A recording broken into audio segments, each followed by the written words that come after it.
2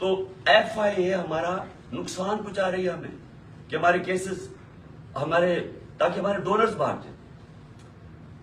اس کے علاوہ انہوں نے صحافیوں سے کیا کیا؟ جب سے یہ آئے ہیں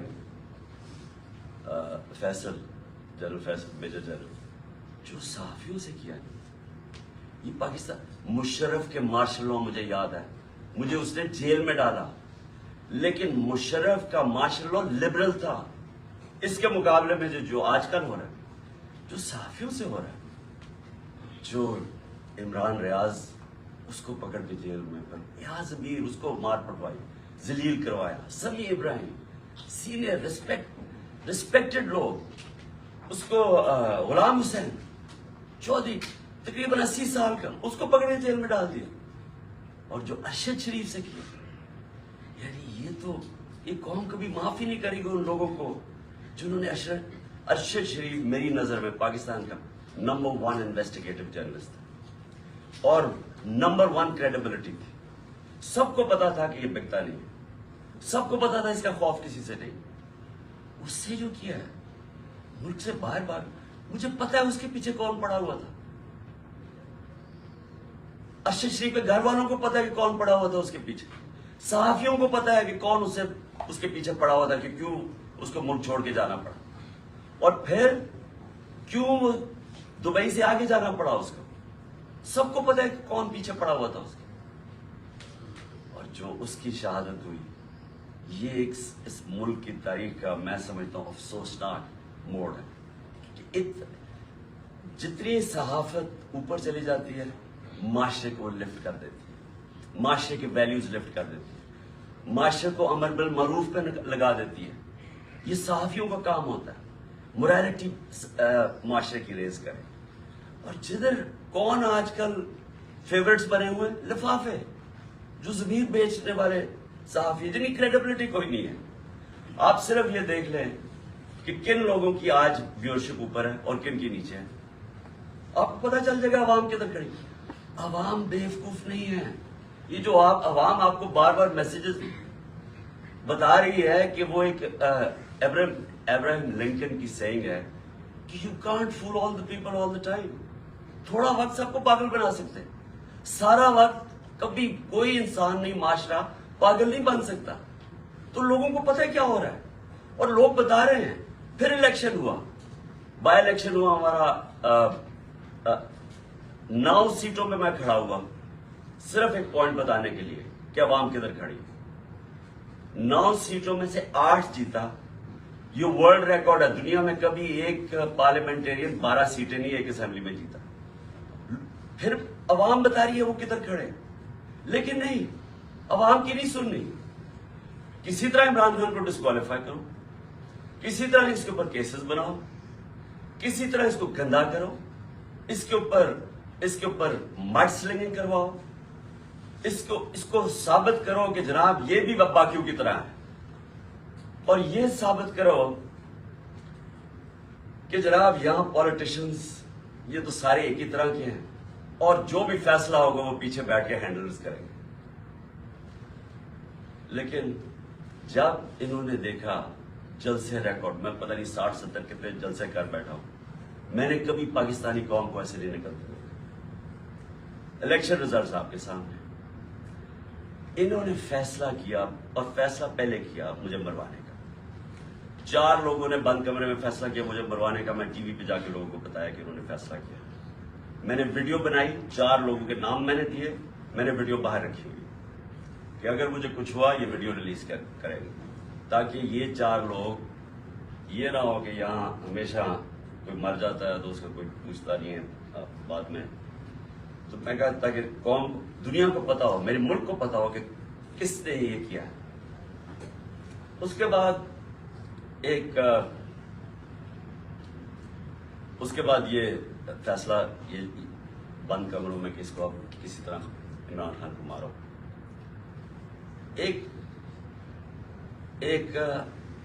اچھا، اور مجھے خبریں کدھر سے آتی ہیں اب میں یہ بھی آپ کو بتا دوں کہ مجھے کیسے پتا چلتا ہے. ایک تو میں گورنمنٹ میں 3.5 سال رہا، میری ریلیشن شپس ہیں اداروں کے اندر، لوگوں کو میں جانتا ہوں.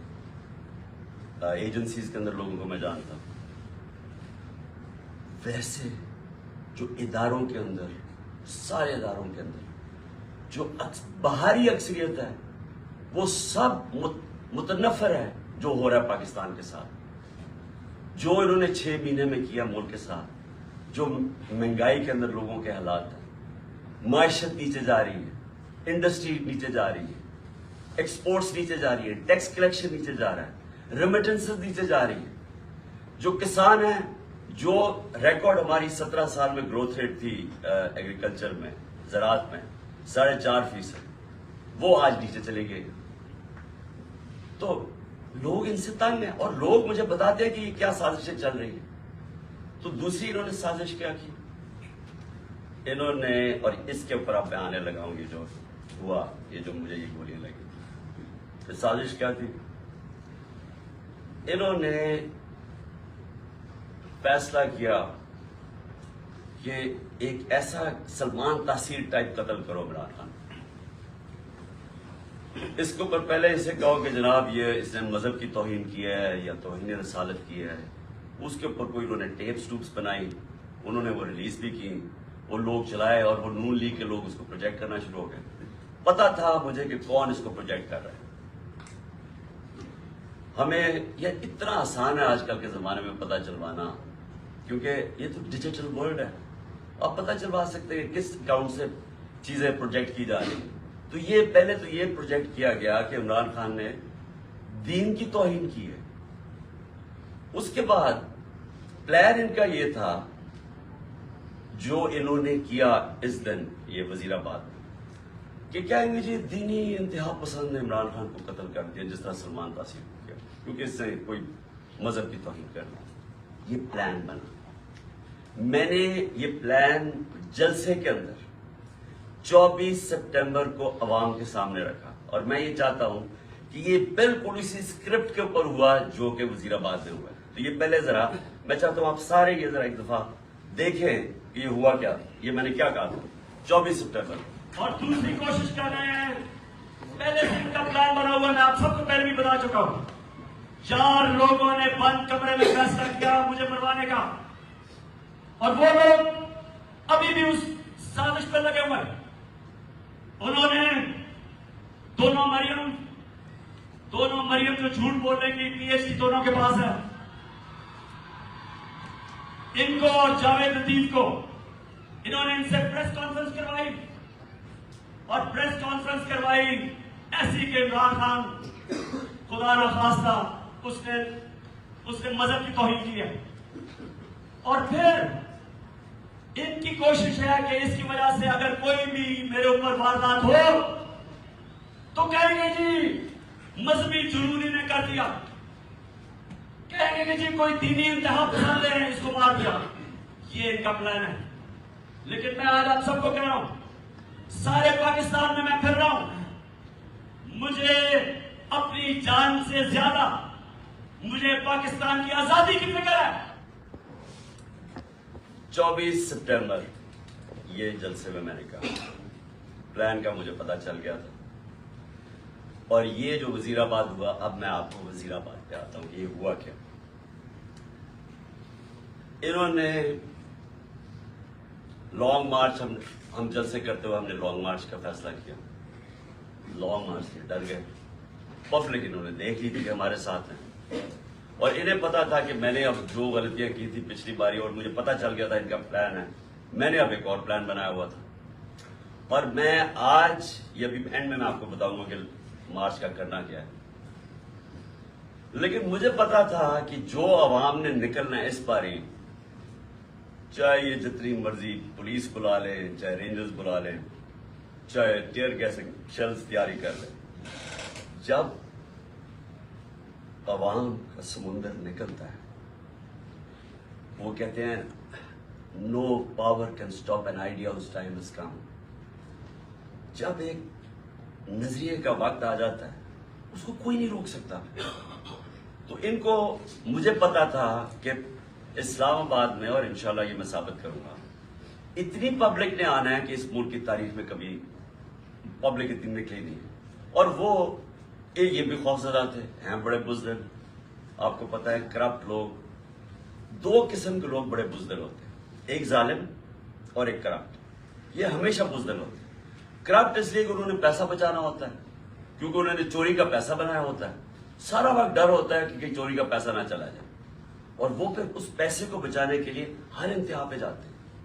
اور دوسرے جو ظالم لوگ ہوتے ہیں, ظالم ہمیشہ بزدل ہوتا ہے کیونکہ وہ ڈرپوک ہوتا ہے, وہ ظلم کرتا ہے لوگوں کو. اب 3 لوگوں نے یہ پلان بنایا, اور مجھے کیا, یہ وہ 3 لوگ نہیں ہیں جو 4 لوگوں کے میں نے نام پہلے بتائے تھے جنہوں نے پہلے فیصلہ کیا تھا, جن کے اوپر میں نے ٹیپ بنائی. یہ 3 اور ہیں. مجھے کیسے پتا چلا؟ مجھے پھر اندر سے لوگوں نے بتایا.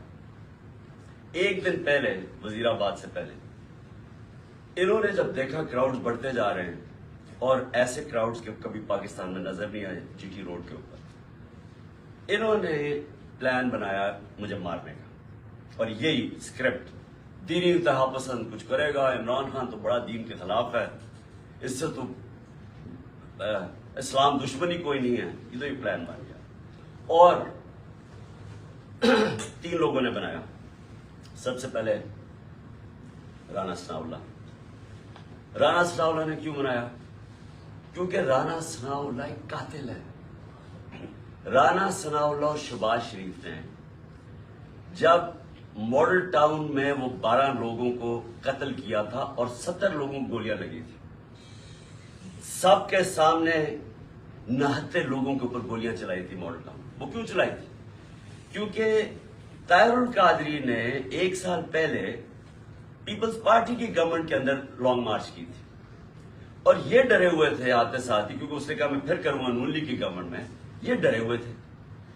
انہوں نے وہ جو ظلم کیا وہاں ماڈل ٹاؤن میں, یہ دونوں شہباز شریف اور رانا ثناءاللہ, اور یہ کیا کہنا چاہتے تھے؟ یہ پیغام دینا چاہتے تھے, خوف طاری کرنا چاہتے تھے کہ کہیں وہ اسلام آباد نہ آ جائے اور وہ پبلک نہ نکلا ہے. تو انہوں نے وہاں لوگوں کو قتل کیا. یہ رانا ثناءاللہ, اس نے یاد رکھے لانگ مارچ سے بچنے کے لیے لوگ قتل کروائے تھے ماڈل ٹاؤن کے. اسی رانا ثناءاللہ کے اوپر عابد شیر علی, ان کے منسٹر کے باپ نے, کا 18 قتل کیے اس نے. قبضہ گروپ اور ہر قسم کی, یہ 2 نمبر کام کرتا ہے فیصلہ آباد میں, سب فیصلہ آباد جانتا ہے اس میں. تو ان کے اس کے لیے کوئی جان, انسانی جان کی اہمیت نہیں ہے. ان کے لیے صرف اپنے مقصد اور پیسہ اور چوری. دوسری طرف شہباز شریف, شہباز شریف کے اوپر ہیومن رائٹس واچ کی رپورٹ ہے یا ایمنسٹی انٹرنیشنل کی رپورٹ ہے. 1990 یعنی 1997 میں جب چیف منسٹر تھا اور 99 تک جب چیف منسٹر رہا, اس نے کوئی 900 قتل کروائے تھے پولیس مقابلے میں. عابد باکسر نے ٹی وی کے اوپر آ کے اسٹیٹمنٹ دی تھی کہ یہ کیسے لوگوں کو مرواتا تھا پولیس مقابلے میں. یہی شہباز شریف جب اس کا ایف آئی اے میں 16 ارب کا جو کیس تھا اور 8 ارب کا اس میں نیب میں, تو جو 16 ارب کے کیس تھے, جو نوکروں کے ملازموں کے نام میں رمضان شوگر مل کے انہوں نے پیسہ لیا اور پھر اپنے خاندان میں بانٹا. انہوں نے 5 ملازموں کو, وہ مرے ہارٹ اٹیک سے. 2 آتے ساتھ ہی 2 مہینے میں 5 گواہ مرے. اور جو چھٹا ڈاکٹر رضوان تھا جو انویسٹیگیٹ کر رہا تھا ان کی ایف آئی اے کی, جس نے انویسٹیگیٹ کیا تھا یہ ان کا جو فیک اکاؤنٹس اور یہ جو نوکروں کے نام پیسہ لیا تھا, وہ بھی ہارٹ اٹیک سے مرتا ہے.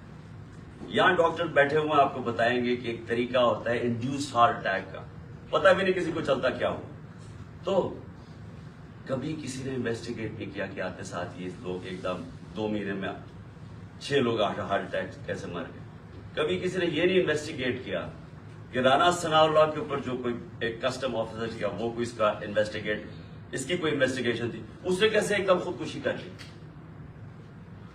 اس کے بعد یہ 2 انہوں نے اس پلان کے اندر یہ شامل ہوئے, اور ساتھ مل گیا ان کے جنرل میجر جنرل فیصل. کیوں فیصل اس لیے مل گیا, ایک تو ڈرٹی ہیری کہ اوپر وعدہ کر کے آیا تھا کہ فکر نہ کرو میں ان کو ٹھیک کرتا ہوں, آپ میرے پہ چھوڑ دیں, میں ان کو اس پارٹی کو ٹھکانے لگاتا ہوں. اور اس جو میں نے شروع میں بتایا کہ دھمکیاں یہ وہ جو اس نے ظلم کرنا ہے, سوشل میڈیا کے لوگوں کو, بچوں کو اٹھا لیں کہ تم نے یہ کیوں کیا, مار کے پھیٹا پوٹا لگا کے ان کو گھر لے آئے, گھر بھیج دیں. خوف پھیلایا ہوا کہ فکر نہ کرو, جس طرح ہم کوئی دشمن ہیں, ہم کوئی بیرونی لوگ ہیں جو کہ ملک کے غدار ہیں, اس طرح ٹریٹ کیا. تحریک انصاف جو مدد کرے یہ جناب فیصل صاحب ہم اس پہ کریں گے. اور اس نے کیا کیا, پہلے شہباز گل, اس کو اس نے اٹھایا, ٹارچر کیا, اس کو ننگا کیا, تصویریں کھینچی, تشدد کیا, اور اس کا جو ابھی تک وہ ریکور نہیں کیا جو اسے کیا. اس کے بعد ایک سلمان فاروقی جرنلسٹ, اس کو پکڑ کے وہی ننگا کر, جمیل فاروقی, اس سے وہ ہوا. پھر اعظم سواتی سے جو ہوا, اور اعظم سواتی کا ریئیکشن جو آیا, اور جو اعظم نے کھل کے اس کا نام لیا, اس سے پہلے تو کوئی نام ہی ڈرتے ہوئے جنرل فیصل کا نہیں لیتا تھا. اعظم سواتی اس جگہ پہ پہنچ گیا کہ اس نے کہا کہ اس سے بہتر ہے کہ میں مار جاؤں. تو انہوں نے مجھے ذلیل کیا, بچوں اپنی پوتی اور پوتوں کے سامنے مارا, 75 سال کے آدمی. پھر اس کو حوالے کیا انہوں نے یہ ایف آئی اے نے حوالے کیا اس کے جنرل فیصل کے لوگوں کو. اس نے پھر اس کے اوپر ننگا کر کے اس کو ذلیل کیا اور مارا. اعظم سواتی نے کھل کے سامنے آ کے عدالت میں جا کے چیف جسٹس کو کہہ رہا ہے, سینٹ میں, انٹرنیشنلی ساری دنیا کے اندر پاکستان بدنام ہوا, پاکستان کی فوج بدنام ہوئی. کیا آیا کہ جی ایک سینیٹر کو تشدد کیا گیا اس لیے کہ اس نے فوج کی تنقید کر, جمہوریت کا مذاق اڑا ساری دنیا میں. اب وہ ایشو بیٹھ نہیں رہا اعظم سواتی کا, وہ آگے لے کے جا رہا ہے. اعظم سواتی کھڑا ہو گیا, عدالت میں جا رہا ہے, اور ساتھ ہمارا اب یہ مارچ نکل رہا ہے. تو فیصل ان کے ساتھ مل گیا, ان تین نے فیصلہ کیا مجھے قتل کرنے کا. اور پھر ہوا کیا, اب میں آپ کو ڈیٹیلز دیتا ہوں. اس دن ہوا کیا, اس دن میں جب کنٹینر پہ تھا تو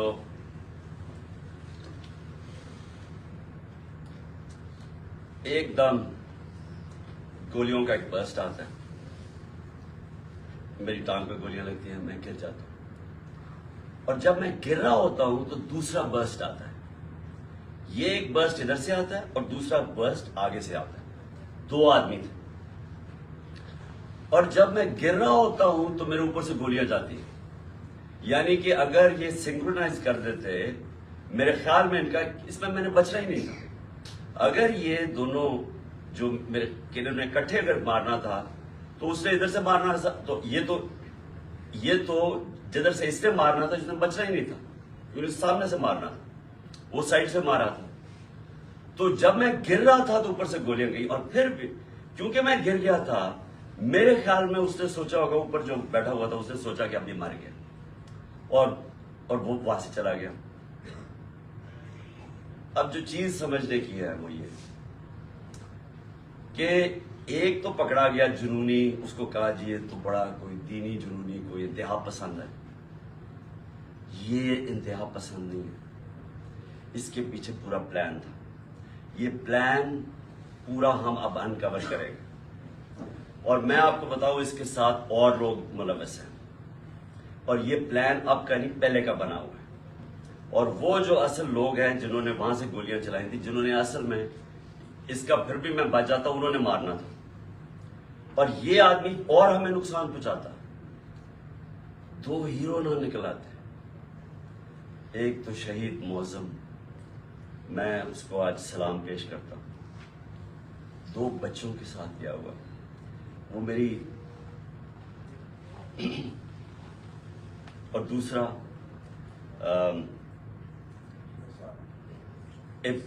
ابتسام, جس طرح اس نے پکڑا, اور جس طرح اس کی اگر دلیری نہ ہوتی تو اس نے بس مارنے تھے تو اور تباہی کر سکتا تھا. 11 لوگوں کو گولیاں لگی اور ایک ہمارا موزم شہید ہوا. اب ہم نے FIR رجسٹر کرنے کی کوشش کی ہے. سب ڈرتے ہیں کیونکہ کئی ادارے یہ قانون سے اوپر ہے.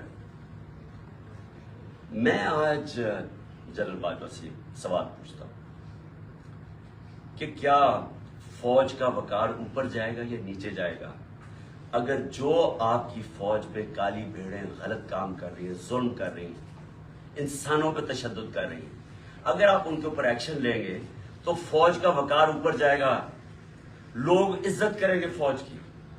لیکن اگر یہ ہے کہ فوج میں ایسے لوگ بیٹھے ہیں جو ہمیں بھیڑ بکریوں کی طرح سمجھ رہے ہیں, مار داڑ کر کے, ڈرا دھمکا کے, اگر سمجھ رہے ہیں کہ اس طرح فوج کا وقار اوپر چلا جائے تو نفرتیں بڑھ رہی ہیں.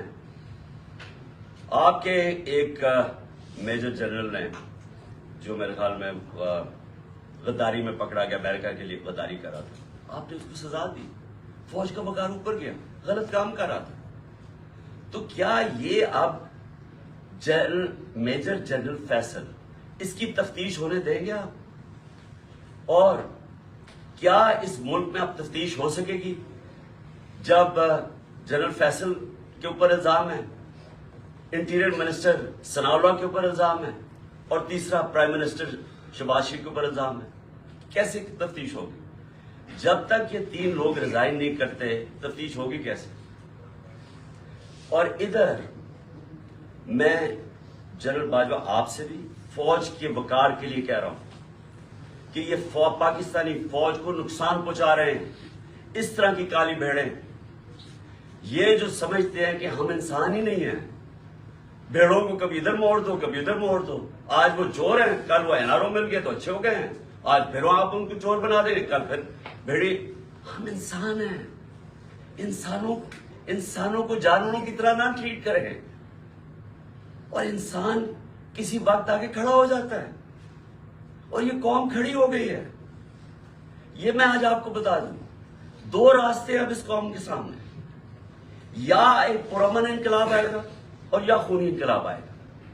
تو اور تیسرا راستہ نہیں ہے, کیونکہ میں نے 6 مہینے میں اس قوم کو جاگتے دیکھا ہے. قوم کھڑی ہو گئی ہے. یہ جو شعور کا جن ہے یہ بوتل سے نکلا ہے, یہ اندر نہیں جانے لگا. اب فیصلہ صرف یہ کر لیں کہ ہم پرامن طریقے سے اس ملک کے اندر چینج لے کے آئیں گے, جو کہ بیلٹ باکس کے ذریعے آئے گا صاف اور شفاف الیکشن کے لیے, یا وہ جو ایران میں ہوا تھا ہوگا, تباہی ہوگی, جو سری لنکا میں لوگ سڑکوں پہ آ جائیں گے, کیوس ہوگا. یہ جماعت جس کو ان 3 لوگوں نے مجھے قتل کرنے کی کوشش کی اور اللہ نے بچایا. جس طرح ابھی ڈاکٹر فیصل نے کہا کہ یہ جو گولی میری یہ ادھر اوپر کی ٹانگ پہ لگی, وہ ایک گولی میری جو وہ اصل آرٹری ہے اس کے نیچے سے نکل گئی اور ایک اس کے پاس آ کے رک گئی. اگر وہ رپچر ہو جاتی تو 20 منٹ میں انسان مرتا ہے, 20 منٹ میں سارا خون نکل جاتا ہے. اگر تو سیدھا ہاسپٹل نہ ہو 20 منٹ میں مر گیا آدمی. تو اللہ نے اگر مجھے یہ بچایا ہے, جو مجھے آج زندہ رکھا ہے, یہ صرف اللہ کا کرم ہے. انہوں نے تو پوری کوشش, کوئی کسر نہیں چھوڑی تھی. انہوں نے تو ایک ادھر سے اور ادھر سے سامنے والے نے مارنا تھا. اور پھر سوال میں پوچھتا ہوں, سب سے بڑی پاکستان کی پولیٹیکل پارٹی, اس کے سربراہ جو واحد فیڈرل پارٹی رہ گئی ہے پاکستان میں, یہ 2 فیملی پارٹیز سکڑ کے چھوٹی چھوٹی پارٹیز رہ گئی ہیں. میں چیلنج کر کے جاؤں گا سندھ میں, اور انشاءاللہ یہ زرداری مافیا کو سندھ میں ہرا کے دکھاؤں گا آپ کو. سندھ کے لوگ اس سے تنگ ہیں, ان کو سب سے زیادہ غلام ادھر بنایا ہوا, ان کو وہ سب سے زیادہ آزادی طلب کر رہے ہیں. اور یہ شریف خاندان, میں چیلنج کرتا ہوں, یہ کدھر کسی سیٹ پہ میرے سے مقابلہ کرے. نواز شریف آئے, کہتے نا اسے آئے, اتنی کوششیں کر رہی ہیں, NRO سب کو دے دیا ہے, سارے چوروں کو منی لانڈر ساروں کی عید ہو گئی ہے. وہ کہتی ہے مریم لیول پلینگ فیلڈ,